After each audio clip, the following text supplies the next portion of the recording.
Assalamualaikum warahmatullahi wabarakatuh. Perkenalkan, nama saya Dara Karun Fitri dengan nomor NIM 2019820225, kelas BSD semester 5, Prodi Pendidikan Guru Sekolah Dasar, Fakultas Ilmu Pendidikan, Universitas Muhammadiyah Jakarta.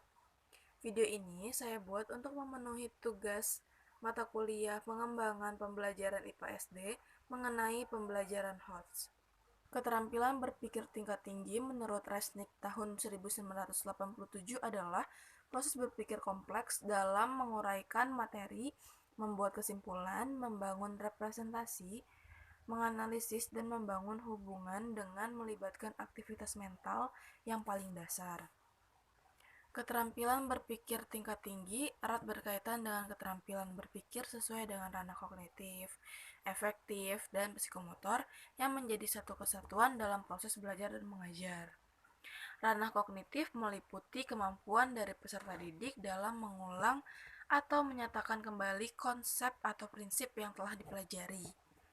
Sedangkan ranah afektif menurut Cardwell dan Bloom juga menjelaskan bahwa selain kognitif terdapat ranah afektif yang berhubungan dengan sikap, nilai, perasaan, emosi, serta derajat penerimaan suatu objek dalam kegiatan pembelajaran. Kemudian ada ranah psikomotor, yaitu kegiatan keterampilan dalam melakukan pekerjaan dengan melibatkan anggota tubuh yang berkaitan dengan fisik atau motorik. Dalam merencanakan pembelajaran, berpikir tingkat tinggi, kendala yang sering muncul adalah menyiapkan kondisi lingkungan belajar yang mendukung terciptanya proses berpikir dan tumbuh kembangnya sikap dan perilaku yang efektif. Hal yang perlu diperhatikan dalam mengembangkan kemampuan berpikir tingkat tinggi terletak pada konteks materi pembelajaran dan konteks peserta didik. Pembelajaran berorientasi pada keterampilan berpikir tingkat tinggi atau HOTS, peran guru tidak banyak menerangkan. Sebaliknya, guru hanya banyak melakukan stimulasi pertanyaan untuk mendorong memunculkan pikiran-pikiran orisinil peserta didik, seperti pertanyaan untuk memfokuskan perhatian atau kajian, pertanyaan untuk mendorong peserta didik berpikir menemukan alasan, pertanyaan untuk mendorong munculnya gagasan-gagasan kreatif, dan lain-lain. Itu contoh-contoh pertanyaan. Lalu ada dalam praktik pembelajaran yang berinteraksi pada keterampilan berpikir tingkat tinggi atau HOTS, pertanyaan-pertanyaan tersebut dapat diklarifikasi dalam 4 macam. Pertanyaan yang menjadi sarana penting bagi guru untuk melaksanakan pembelajaran yang mengembangkan kemampuan berpikir peserta didik. 4 pertanyaan tersebut yaitu yang pertama pertanyaan invensial.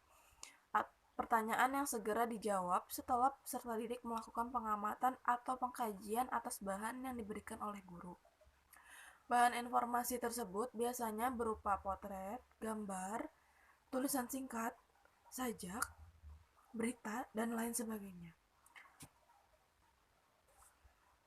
Pertanyaan itu bertujuan mengungkapkan apa yang dilihat atau didapati dan dipahami oleh peserta didik setelah mengamati bahan yang diberikan guru.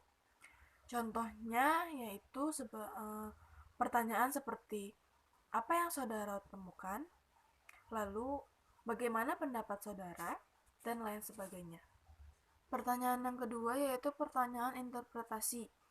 Pertanyaan ini diajukan kepada peserta didik berkaitan dengan informasi yang tidak lengkap atau tidak ada dalam bahan yang disajikan oleh guru dan peserta didik.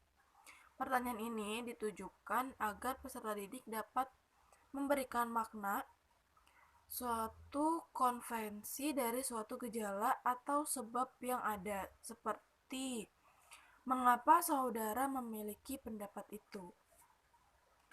Selanjutnya ada pertanyaan transfer. Pertanyaan transfer merupakan upaya untuk memperluas wawasan atau derajat horizontal. Contohnya seperti apakah perbedaan teori A dengan teori B? Lalu, bisakah saudara menjelaskan lebih detail jawaban saudara? Lalu yang terakhir itu ada pertanyaan hipotetik yang mencakup pertanyaan tentang hipotesis, generalisasi, dan kesimpulan.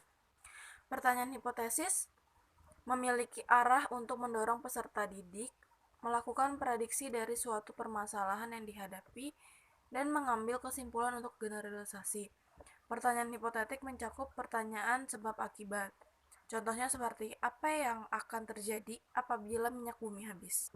Lalu ada pertanyaan refleksi, yaitu mempertanyakan kebenaran.